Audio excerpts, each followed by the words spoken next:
see väike elevant on Mänguasja muuseumis põhjustanud väga palju elevust, sellepärast et sageli küsivad muuseumi töötajad ekskursiooni tehes nii suurte kui väikeste käest, et mis te arvate, mis materjalist see elevant valmistatud on. Ja küll pakutakse plastmassi ja tina ja isegi lapsed on puitu pakkunud, aga tavaliselt ei arva seda keegi ära, et see väike elevant on valmistatud sukkpükstest.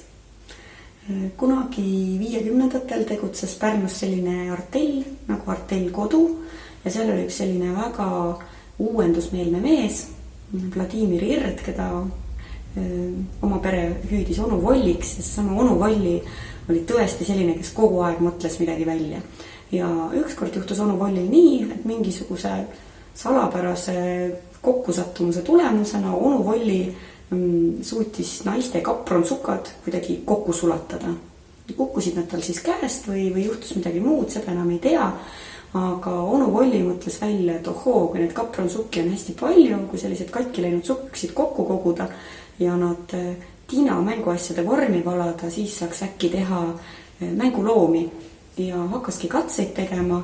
Ja katse tulemust on siin samas näha, seesama elevant ongi sündinud sellise ümbersulatamise teel ja onu Volli sai 50ndatel selle eest väga uhke ja suure Stalini nimelise ratsionaliseerimispreemia.